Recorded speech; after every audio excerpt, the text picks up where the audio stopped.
All right, what is going on, everybody? Welcome into the Jets Afterburners podcast. We have a very special Wednesday edition. I know that we normally go live on Thursdays, but because we got the big Thursday night football game tomorrow night between the New York Jets and the New England Patriots, we knew that we had to get the preview in. We got to get the predictions in. So we're switching it up for tonight. So welcome into the Jets Afterburners podcast. I am your host, Liam. I am being joined by a man that is going to enemy territory tonight. Many Patriot fans don't do this, but this guy, he's willing to do it tonight. We have Alex Barth of 98.5, the Sports Hub. We have the co-host of the Patriots Catch 22 podcast. Alex, thank you for joining us. How you doing, my friend? Yeah, thanks for having me. Look, I went to school in upstate New York, so I dealt with my share of Jets fans. I know Jake Asman is pretty popular in these streets. Jake's a friend of mine. I think it's actually his birthday. But yes, it is. Yeah, yes, it is. I've definitely gone toe to toe with Jets fans before, so always happy to take this one on. Yes. So real quick, I'm glad that you mentioned it. Happy birthday. Big shout out to Jake Asman, big friend of the show. Hitting up the chat real quick. We got Armand in the house saying, hey, all subscribe button, thumbs up. Thank you for that, Armand. So we have a very big matchup between the New England Patriots and the New York Jets. It's always a good one when these two battle it out. I'm going to be honest with you. The New England Patriots, they pretty much ruined my childhood. You know, I'm 25 years old, so I grew up right in the thick of the Belichick-Brady regime, and it was torturous. You know, you think back to, I could probably count on one hand how many awesome moments I have. And the first two that come to mind are obviously the divisional round in the 2010 playoffs when the Jets were able to knock out the New England Patriots with an upset. And then the other one that really comes to mind is the 2015 matchup in overtime, Ryan Fitzpatrick to Eric Decker in the end zone to beat them in overtime. But besides that, you know, you got seeing ghost, you got the butt fumble. So many of these infamous moments, so many of these dark times in New York Jets history have come against the New England Patriots. So it feels good. Like, I'm not going to sit here and be like, we're the big bad New York Jets. Yeah. I really feel like that's what it was supposed to be. And these last couple of weeks, it's been sloppy for the New York Jets. I'm not going to lie. The New England Patriots, to be completely honest, not to discount you guys or anything, but I've kind of been counting them out a little bit. And I feel like most fans have. And then they come in week one, they upset the Cincinnati Bengals.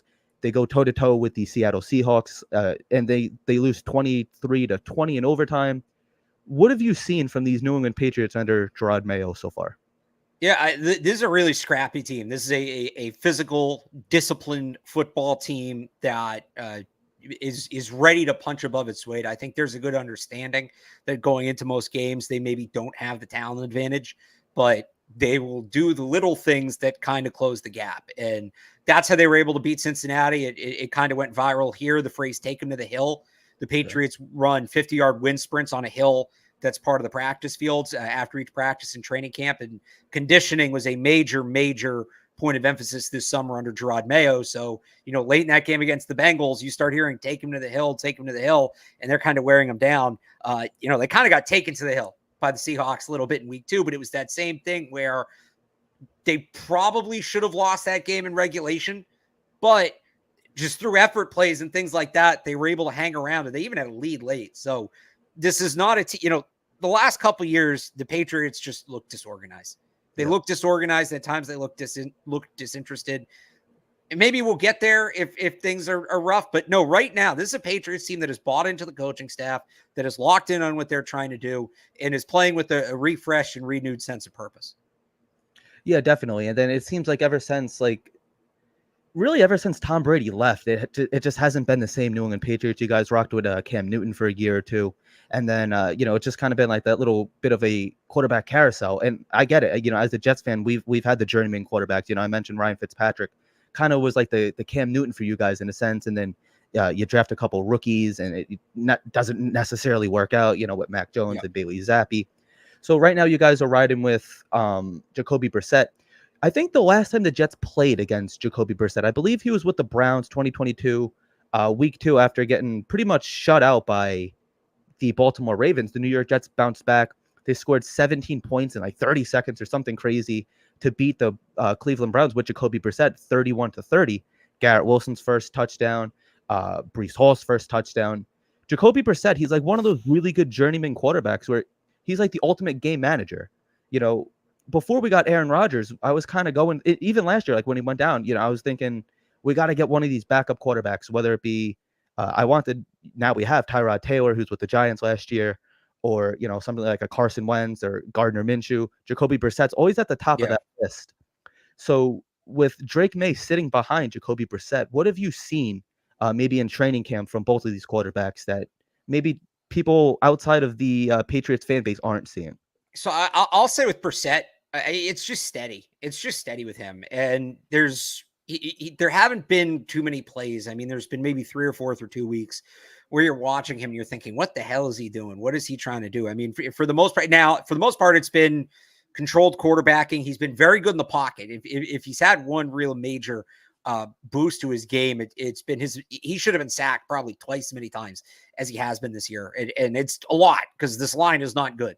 But he's been able to evade pressure, extend plays, create a little bit with his legs. His ability to run against Cincinnati was big. He picked up 3 first downs scrambling in that game. There's not a ton of flash. So the flip side of that is there's not a ton of bust, but there's not a ton of boom either. It's a lot of check downs. Their leading receiver through 2 games has 27 yards, like leading wide receiver. It's been a lot to the tight ends. It's been a lot to the running backs. It's been a lot of just taking what the defense gives them, not pushing the ball down the field. Now, some of that, again, is the offensive line. He doesn't really have time to push the ball down the field, but it's just been steady. As for Drake May, we saw pretty consistent growth throughout camp. He didn't start necessarily at a high point, but by the end of it, he looked like he may have been the better quarterback. I like that they're sitting him because whether or not he's ready is another conversation. They're not ready for him. Again, that goes back to the offensive line. You saw some steady progress. I think for the most part, people kind of felt good about what they saw. There's definitely a not insignificant population of the Patriots fan base that wants him to be starting right now over Jacoby Brissett. So he gave you that. He gave you enough for you to sink your teeth into. But yeah, besides that, it's still really, he's an unknown to this point. Right, right. And it could be a situation where he comes in maybe like after your bye week or, just later on in the season.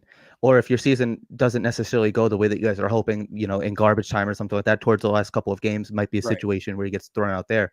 But the strength of the New York Jets these last couple of years hasn't been the offense. It's been the defense. It's Right. been well documented how historically bad the Jets offense has been under Zach Wilson, Trevor Siemian, Tim Boyle. I mean, the list goes on and on these last couple of years. So, and it always felt like we were wasting an elite defense. And we really were, with Sauce Gardner and our defensive line. And it really hasn't been the case this year. The defense has taken a significant step back. Our defensive line isn't the same as it was. We got rid of JFM, Al Woods, Quentin Jefferson. We still have Quentin Williams, who is a game wrecker, but he's been quiet these last 2 weeks. And then we have Hassan Reddick, who just hasn't showed up. Do you have Hassan Reddick? Like, that's a question I was hoping to get an answer to. That's the thing. This is the only picture that we have of Hassan Reddick. And wasn't he signing Jets helmets at one point, like at a fan event? A couple weeks ago, he was signing Jets helmets, which was kind of strange because I don't know where all these people either just randomly had mini Jets helmets or if he just carries a duffel bag. I mean, I don't know about you, but I don't carry a duffel bag full of helmets going to like an event. I don't know if you Patriot fans do that. I don't think so. It's very strange what's going on here. But then I just wanted to point out this injury right here with Jermaine Johnson, our best pass rusher currently without Hassan Reddick, tore his Achilles. Aaron Rodgers and us Jet fans know all about that. So we really feel for Jermaine Johnson. And you get to see us, in this picture right here with his teammate Solomon Thomas giving him a big hug. Absolutely sucks anytime somebody gets injured. And it's another hit to our defensive line. So currently, right now, you got some players playing out of position. You got Quinnen Williams, who has been actually kicked to the defensive end position a couple of times. You got Solomon Thomas, who has been pretty Yep. significant and pretty sturdy. Former first round pick. You're not going to get a ton of production from him if you're looking at him from a first round pick perspective.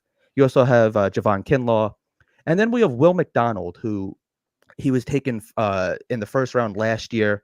To a lot of our surprise, I really believe that the pick was supposed to be Broderick Jones, but then the Yep. Patriots and the Steelers, of course, had to screw us one last time. Bill Belichick had to really stick it in there one last time. I remember covering that draft. That was a terrible pick. I'm not going to mince words on that. I don't know. They should have traded out. I don't know what they were thinking. It's funny too hearing you talk about like the wasting a good defense. That's kind of what it's felt like here too. Is Right. we had a really good defense the last few years.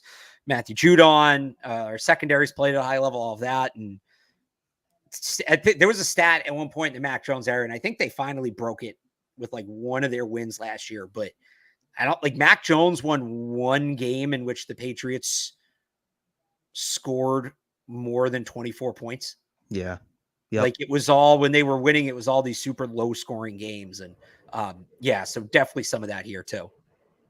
Yeah, definitely. So I guess like the point I was trying to make is like our defensive line specifically, it just hasn't been the same this year, and I get it. Like for the most part, like there's a lot of moving pieces that haven't been here. If you're the Jets defense, like what is the best way to attack this Patriots offense?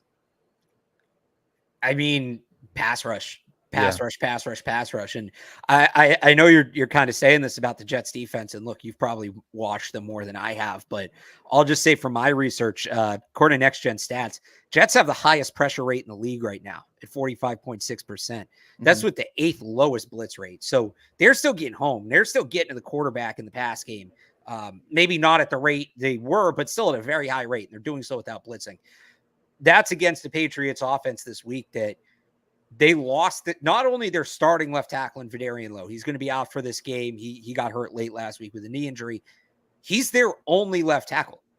They have no other players on the roster with significant left tackle experience in the NFL. Caden Wallace is probably going to get the start. He's a rookie, 3rd-round pick. Good player, but he's a right tackle. He was a career right tackle at Penn State, mostly repped at right tackle this summer. So you're always worried about that. People underrate how hard of a transition that is to make. The guy who was supposed to be the starting left tackle this year, Chuks Okorafor, was another converted right tackle who actually left the team a couple weeks ago. So they're going to have that. Their starting left guard in this game is a backup guy named Michael Jordan, who has actually been solid, but like started the season on the practice squad. You weren't not expecting much from him. Their starting right guard is a rookie, Layden Robinson, who's been up and down, but has struggled in pass protection. And their starting right tackle is Mike Onwenu, who's a good player, but has looked out of place a little bit at tackle. He's primarily a guard, and he struggled with pass protection last week. So this is a team that they have the 2nd highest pressure rate allowed in the league. This is a team that has not been able to protect the quarterback. You mentioned Quinnen Williams playing on the edge. That's something that scares me as a Patriots fan, because the strength of our offensive line right now is probably David Andrews at center and the right side with Layden Robinson, who's had some flashes, and Mike Onwenu. You put him opposite Caden Wallace, and again, I like Caden Wallace as a player, but he's out of position. And Quinnen Williams, obviously, is an outstanding player. That's a mismatch. So if I'm the Jets, it's just getting to the quarterback and pressuring the quarterback and getting a lead so that the Patriots can't lean on their run game, because the Patriots can run the ball. The Jets have not been able to stop the run. But if the Jets can put the Patriots in a position where they have to drop back pass, they are going to be in Jacoby Brissett's lap constantly in this game. Right. Yeah. And that's something that I wanted to touch on too is, just like similar to like what I said. Now, Hassan Reddick was supposed to be our best pass rusher after moving on from Bryce Huff, who I like. I get it. He's not the same player right now in Philadelphia. That's a whole different situation, though. I mean, if they were willing to trade him back, I would do it in a heartbeat. Absolutely. But then we have, like I said, Jermaine Johnson, who has really been ascending these last couple of years. Last year, he took that big second-year step that you were hoping to take. And now with Will McDonald, he had 3 sacks last week, but up until then, he's been very quiet. He has the one nice spin move. That's really all he has. He's not really doing a whole lot of swimming, getting behind shoulder pads and stuff like that to really brace off to get to the quarterback. So we're going to need to have Jet fans are going to need to have a very big game from Will McDonald. You got to hope that he could at least somewhat duplicate what he did against Will Levis and the Tennessee Titans last week. And now running the ball is something that I want to get to. You guys have Ramondre Stevenson, and Yep. the New York Jets have struggled significantly to run the ball. There was points last week where Tony Pollard was just running down our throats, and then you look back to San Francisco week 1, where Christian McCaffrey's out. I'm thinking, like, going into the game, before I knew that Christian McCaffrey was out, I knew he was dealing with a little calf injury. I'm like, all right, the New York Jets defense should stack up very well against the San Francisco 49ers. Their offense should be much improved. Really, all you need is average quarterback play, and I thought that we'd have a very good chance. And the thing that really pissed me off about that game, it's not that they lost. It's the way that they lost. They were blown out. You had Jordan Mason, who I've never even heard of. I mean, I'm sure I could say the same for you. And most other fans outside of maybe the 49ers fan base have not heard of Jordan Mason. And once I see that Christian McCaffrey was out, I'm like, all right, now we really have a chance. Because I knew historically these last couple of years, especially under Robert Saleh, the New York Jets have struggled to run the ball, to defend the run. And then they just run the ball at will down our throats. And that's my probably biggest fear going into this Patriots game is you guys do have a pretty elite running back that really can do the same thing. Do you guys see that maybe with your offensive line mishaps that you guys will try to be a pound the rock kind of team heading into Oh yeah. Thursday? Oh yeah. And look, with the offensive line issues, that's mostly been in pass protection. Mike Onwenu's still good against the run. Layden Robinson, like I said, the rookie right guard has been up and down. The ups are the run game, the downs are the pass game, right? That kind of thing. And Caden Wallace is a good run blocker, and there's less to that adjustment from right tackle to left tackle when it comes to run blocking rather than pass blocking. So, if I'm the Patriots, ideally, if the game script allows it, I'm running the ball 30, 35 times in this game. Now, that means it's a one-score game throughout. You're not falling behind. You're staying ahead of the sticks. It's easier said than done. Right. But if I'm the Patriots, I'm run the ball, run the ball, run the ball, and they'll have success doing it. The only thing that worries me in that regard is Ramondre Stevenson leads the NFL in 51 touches. He had 23 touches last week. So he's already kind of got some wear and tear on him. And on a short week, what kind of shape is he in? It was nice to see last week Antonio Gibson, who's the backup running back, kind of started to emerge. He was hurt in week 1. He played, but he played banged up. Fully healthy now. He showed something last week. So I'd like to see them rotate the backs a little bit more in this game, but I would expect them to come out and run the ball early and often, and I think they'll have success doing it. It's just a matter of if the defense can give them an opportunity to keep that viable throughout the game. Yeah, definitely. And now getting to the Jets offense here a little bit. Aaron Rodgers, he still looks a little rusty, coming off of that Achilles injury. He's not the 35-year-old Aaron Rodgers that you saw, just scrambling for Hail Marys back in Green Bay. He's just not that quarterback anymore. And I think that's okay. Because like I said earlier, if the New York Jets last year just had average quarterback play, if they had somebody like a Jacoby Brissett that could just be an ultimate game manager, I really think that they could have been a playoff team. I don't think that's, with green goggles on, being a Homer Jet fan. That's just really the reality of it. Now, we have a reemergence of Allen Lazard, who is at times towards the end of the season last year, a healthy scratch. He's kicking soccer balls before warm-ups and before games, which really just annoyed the hell out of me, and that he's just dropping, wide open passes, not doing anybody any favors, especially for the monster contract. So it's nice to see him with a kind of a resurgence. He had a beautiful touchdown week 1 against San Francisco. He had a couple nice plays against the Tennessee Titans. And he's really become that security blanket for Aaron Rodgers. Obviously, they had that familiar. They're familiar with each other going back to Green Bay together. And then you have Mike Williams, who's just coming back from injury. He was really the heart and soul a couple years ago for the Chargers. He's on a pitch count. He looked a lot better against the Tennessee Titans than he did week 1. So he's somebody that I want to see get involved a little bit more. And then obviously you have Garrett Wilson, who, it's no secret the New York Jets are trying to get Garrett Wilson the ball. So with all that, and then plus you have Breece Hall, who's been a little shaky. I mean, I get it. He had a beautiful touchdown when he beat a linebacker And Aaron Rodgers actually touched on that when Brees Hall said, if there's a backer on me and I pass him, just give me a go ball. And Aaron Rodgers goes, okay. That's literally what he said. And it happened. Beautiful touchdown. It made like one of the highlight reels. It was all over, I'm sure you saw the play. It was all over NFL's Instagram and Twitter and all over the place. So with that, and then we have Braylon Allen, who had two touchdowns last week as a rookie. He's really somebody that I really feel that the New York Jets now, they don't have to rely on just Brees Hall, who, like I said, has been a little bit shaky. They can kind of go with a running back by committee approach. So I really feel that every week the New York Jets offense is going to get a little bit better. Their offensive line, a lot of new parts in there too. We have Morgan Moses, who was here in 2021, and then we let him go to the Ravens. John Simpson. You have Elijah Vera Tucker, who's coming off of back-to-back ACL injuries.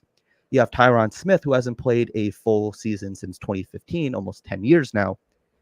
So with all this on the offensive line and all these weapons, what do you guys feel is the strength of the Patriots defense to kind of stall this Jets offense? So they've got a couple sophomores, a couple second-year players that have kind of buoyed their defense this year. The first is Keon White, who pass rusher, not even an edge rusher. They rush him from everywhere. They'll rush him off the edge. They'll rush him, on the interior. They'll rush him up the middle. And he's been able to get a ton of pressure on his own, which after losing Matthew Judon or trading away Matthew Judon, the question was, how are the Patriots going to be able to generate a pass rush? Keon White's among the league leaders in pressures. He's been a game wrecker. The other guy is Christian Gonzalez, the cornerback, who obviously had a very good game against Garrett Wilson in the first meeting last year. He got hurt 4 games into the season. So we've only seen him. This is going to be his 7th NFL game and the first time he's ever faced a receiver for the second time, right? Going against Garrett Wilson, 2 guys that know each other, both Texas guys. And I think Rodgers this week was very complimentary of Gonzalez. That's kind of what's kept this defense going this year. They have other good players, Jabril Peppers, Kyle Duggar, good players. Devon Godchaux against the run, Jonathan Jones, veteran corner, but they lose Christian Barmore to a health issue at the start of camp. They trade Matthew Judon late in camp, and it's like, those are your 2 best playmakers. What's this thing going to look like? And those 2, White and Gonzalez, have stepped up and been blue chip players.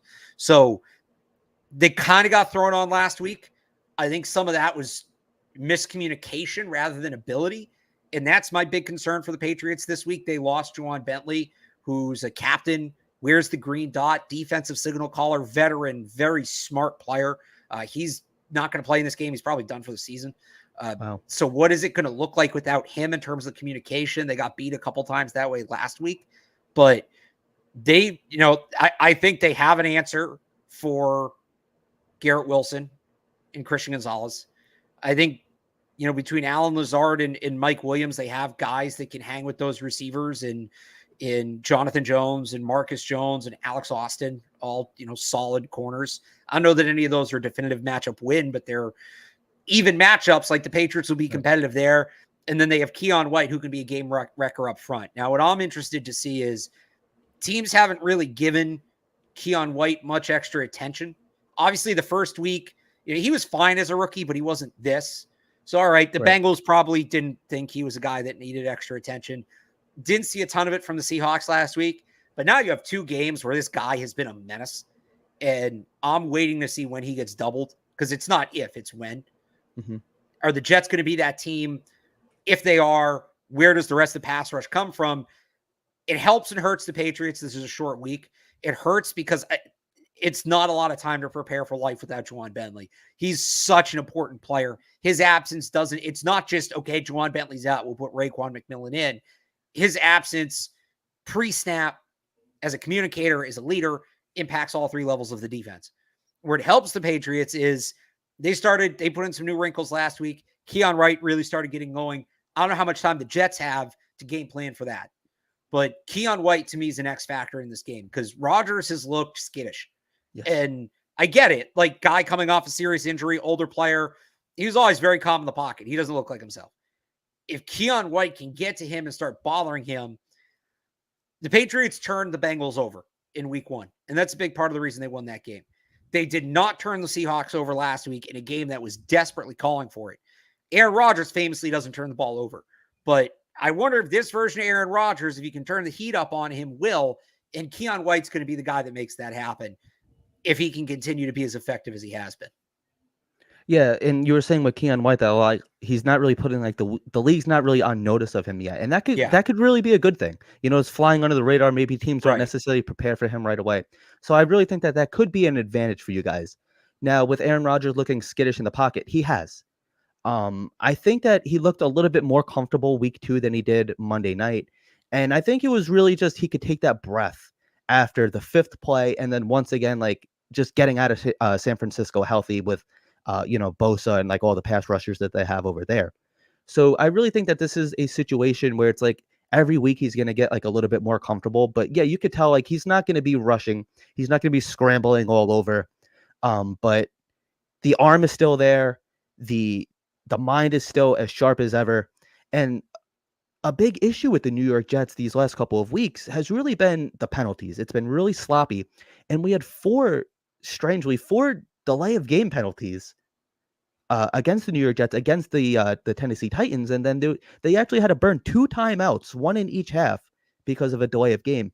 So I don't know if it's a situation where Aaron Rodgers is just reading the defense too long, because I think we saw mostly against the 49ers, a little bit against the Tennessee Titans, but situations where he was just calling audibles at the line of scrimmage, he's not itching his arm, it's some type of Yeah. hand gesture, whatever he's, changing a play. Um, I don't know if that's something that's got to get cleaned up. The delay of game, and then we just had some stupid penalties that really just shot ourselves in the foot multiple times where the score would have been drastically different. Plays getting called back and just delay of games, just pushing the Jets back. This is a situation where they have to play pretty clean against the Patriots, where, like you said, a lot of these players are flying under the radar. So I'm hoping that the New York Jets on a short week don't think, hey, the Patriots, it's not Bill Belichick, it's not Tom Brady, it's a new regime, rookie head coach. I'm really hoping that they don't just go into this game. I don't want this to become a trap game, which feels weird as the Jet fan saying trap game, because normally we're the ones doing the trapping. I was right. Isn't it the home opener? Yes, it's our home Yeah. opener, so it should Okay. be booming, and I really think that that could be a big advantage for the New York Jets. It's just I was at the home opener last year. I sat in 4 hours of traffic, and I walked in as Aaron Rodgers was getting carted off. That's what I walked into, so I missed, like, the big pump up feeling, but, like, that's gonna be back, that tomorrow night, that place is gonna be rocking. The New York Jets finally have something, and the fan base have something to cheer for, something that we could really believe in. So with that being said, I really think that Aaron Rodgers is going to start to come into his own a little bit. I don't expect him to be the Aaron Rodgers of old. He's now old Aaron Rodgers, but I mean Tom Brady was old down in Tampa. You guys know it, probably better than anybody. I think he can still do it. So real quick before we get ready to wrap this Yeah. up, I just want to pull up the injury report, because the Jets actually have some players that are out to some key matchups, where really the big one is CJ Mosley, where CJ Mosley, he's our defensive captain, or at least one of them. He's dealing with a toe injury. Um, it's hard because if he can play, I want him to play, because this is a huge matchup, divisional game, where if the Bills lose this weekend, whoever wins this game could be in first place. This game holds a Yeah. lot of weight. And then, of course, we have, I'm just looking at it here, Brees Hall, with the quadricep, he's expected to play. DJ Reed should be playing. He missed last week with a knee injury where Brandon Eccles came in. Michael Carter, he should be good to go. So, like, overall, we should be pretty healthy going into this game. It's important that we don't lose CJ Mosley, who possibly it looks like he's lost a step. He's getting a little bit older up there in age. So just looking at the Patriots injury report, what do you think the biggest losses are right now for you guys? It's those two at the top, and I talked about them quite a bit. Juwan Bentley, the linebacker, for Darian Lowe, the left tackle. Those are two key positions you've got to fill on a short week. I would say looking further down too. So you have Vidarian Lowe as starting left tackle. Yep. City So starting left guard. He hasn't played yet this season, but he's the starting left guard when healthy. You have David Andrews questionable. That's your starting center. You have Mike Onwenu.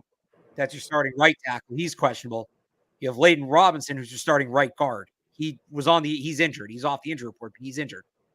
I just named the entire starting offensive line. Yeah, pretty much. Yep. So for a group that really left a lot to be desired coming into the season, it's worrying. It's worrying to see them in this shape this early.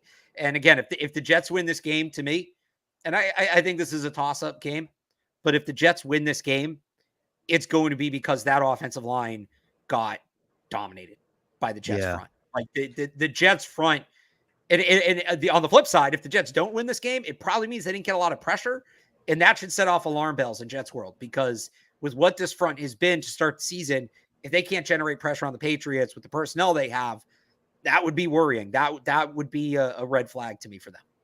Yeah, definitely. And right here, Armand is saying Mosley is not practiced all week. I doubt he plays. Yeah, it's certainly up in the air, but getting ready to wrap this up here. I have one more I'll throw up for you. Yeah. I had to do it to you.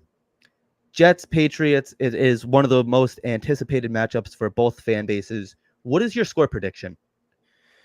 So I think it's going to be a low-scoring game. I've been saying all week, I haven't given an exact score. I think the Jets win a low-scoring game, something like 17-13, somewhere in that Okay. range. It's a divisional game. We may get a weird score like 18-13, Yeah. 18-12, something like that. Like, I don't think there's going to be a lot of points. I don't think there's going to be a lot of turnovers either. I think I'm in a fantasy league that's just punters. Great game for my league. Great game Yeah. for my league. I don't have either of these punters. I don't know if I'm playing any of them, actually. I meant to check that. But I think this is going to be a little bit of a slog. Kind of like that first game last year at MetLife Stadium. If you remember that, where just like neither team could move the ball. The entire game, you're going to get good defense. And I wouldn't be surprised if neither team breaks 20. Yeah, I wouldn't necessarily be surprised either. Like, I'm going into this thinking like this is a must win because on paper, the New York Jets are the more talented roster for once, where as Aaron Rodgers starts to get like a little bit healthier and like this offense gets a little bit more in sync, there's no reason that the Jets shouldn't win this matchup. And that's not to discredit the Patriots. You guys have a lot of players under the radar that like could shock the world. And I kind of am expecting a little bit of a slap fest as well. I don't think that this is going to be like kind of like what you said. I don't think either team is going to be running away with the game. I think it's going to be one of those nail biters in the fourth quarter that could go either way. I'm kind of thinking I'm somewhere in like the 24-21 range, maybe 21-17 Jets. I do see the Jets winning this one. Not to be negative towards my fan base here, but like I wouldn't necessarily be surprised if the Jets lost. I'd be pissed, very pissed. Like I said, they have the better roster of the two right now. If you're the New York Jets, you just got to find a way to clean up the penalties. Open up your playbook a little bit. I understand maybe you don't want to show everything this early in the season, but the play calling's got to be a little bit better, in my opinion. I think the main thing is really just finding a way for both teams to get out of here healthy. Neither one of us are Dolphins fans. I don't want to see Tua get injured like the way he did. Nobody does. So that's definitely like a major concern of mine. Just keeping everybody healthy. That MetLife turf does scare the hell out of me. Aaron Rodgers went down on it. Multiple players went down on it. So Jabril Peppers actually talked a lot about it this week because when he played for the Giants, he tore his ACL there, and he talked about how much he hates playing there. I don't understand why this is something that's still an issue. I don't understand why this can't get resolved by now. I mean, multiple players have come out. Jet players too have come out and said the same thing. So Alex, I just wanted to thank you so much for your time, man. Yep. Thank you so much for coming on to a Jets podcast and giving us some Patriots information where the New York Jet fan base, we're not watching like the big bad New England Patriots where it's like must see TV every week. So like you said, this is the Patriots' only primetime game of the year. For a lot of people, this is all they're probably going to see of the 2024 Patriots. Right. So you provided some excellent insight. So just one more time, I know I announced at the beginning of the program, where can people find you? You can find my work, 985thesportshub.com. I kind of have my game preview going up tomorrow morning, so that will have some more stuff on, the Patriots injuries, some of the other matchups in this game. We didn't get a ton to Pop Douglas, who's the Patriots' top receiver, but he hasn't done anything through the start of the season and why that is, and maybe if this is the game he gets going. You can also hear me on the Catch 22 podcast on Patriots.com and on the Patriots Beat podcast, which you can find on YouTube on the Patriots Press Pass channel. All right. Yeah. So definitely something that we're going to keep an eye on because obviously they do play each other once again. So thank you guys all for checking it out. Thank you guys in the chat, Armand, Michael, Lando, a couple other guys here. Yeah, it's hard. A lot of these Jet fans do not like the Patriots. I think you guys would enjoy that. Like we've been look at what the Patriots have become. You have 7-8 primetime games a year. Now it's just Thursday night football on the road, and that's it. I would think Jets would take a victory lap on that. Oh yeah, absolutely. I mean, like like I said, I hate the Patriots as well. It's one of those big rivalries that it's fun for the fans. Some fan base really get into it. I think that this is definitely one of them. So just wanted to thank all of you guys for tuning in tonight. Thank you guys so much for watching. I'll be live tweeting during the game. I do not stream the games. I can't. I'd be canceled. I would 100% be canceled. So thank you. Quarterback, Ken O'Brien of California Davis. Just 14 that first time, now going long. They got a wide open man, and he makes the catch. It's Braylon Edwards taking off. Braylon Edwards will take it home for the touchdown. 80. First down in San Diego territory at the 47-yard line. Big draw. And Pennington going for 6. Deep down the field, and it's caught by Santana Moss.